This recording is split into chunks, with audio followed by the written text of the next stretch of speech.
In this video, you're going to learn everything you need to know about the reasoning point on the AP US History DBQ rubric. And to help, we brought in AP US History experts Chris Averill and Faeh. Now, the experts are going to break down the point, but they're also going to give you a very helpful tip to make getting the point even easier.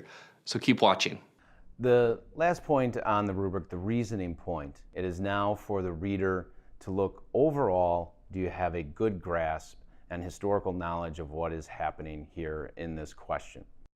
The reasoning point relative to a complex understanding starts with this basic premise.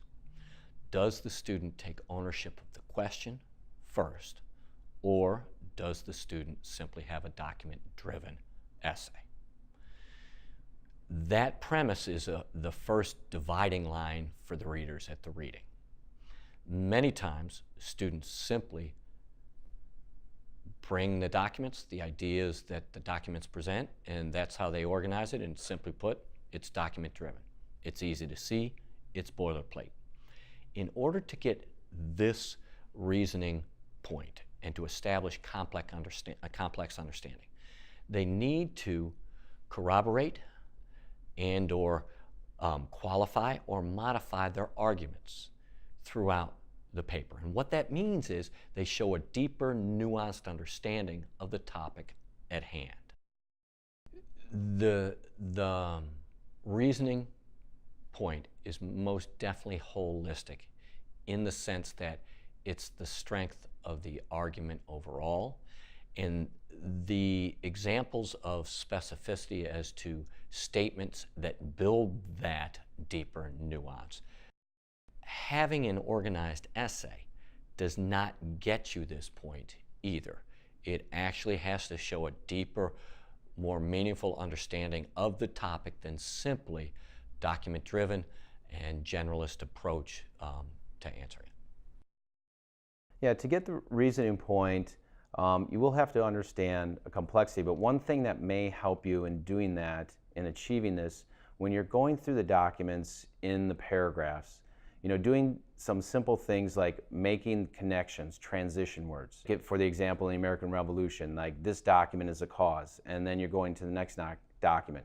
Building off of that document. Building off of that, then so-and-so does this and this. Or this would continue later on as we see, in the next document, that they're also doing it later. You show a connection between this document and that document. So sometimes simple transition words help show that you understand the connection between these and how they corroborate each other.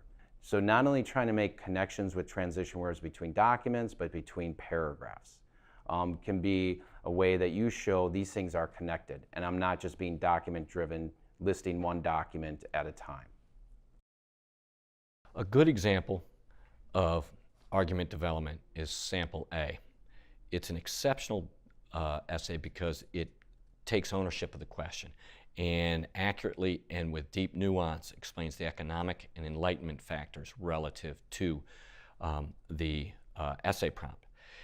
However, there are some insights here that show this more complex understanding. If you were to look at paragraph 3, about midway down, the student will make a distinction between northern and southern colonies, thus modifying the mercantile system, as seen in the sentence. This tendency was tempered by the fact that the 13 colonies were anything but similar in their economic outlook. The southern colonies traded almost exclusively with England, while the northern colonies had a diverse economy trading all manner of foodstuffs and raw materials. Another very well nuanced insight is in paragraph 5, where the student brings forth an irony concerning a Tory's perspective. And that's midway in paragraph 5. The student says, the ultimate irony is that the Loyalists believed the Crown was benevolent and was listening to the colonial petitions. They claimed that the colonial assemblies were seditious because they were denouncing those that opposed them. This might have been true if the Crown and Royal governors were not in the business of closing down the colonial assemblies as they did in Massachusetts. The student shows a firm grasp of some of the countervailing forces going on throughout the period. And this is what is meant by modification or qualification of arguments.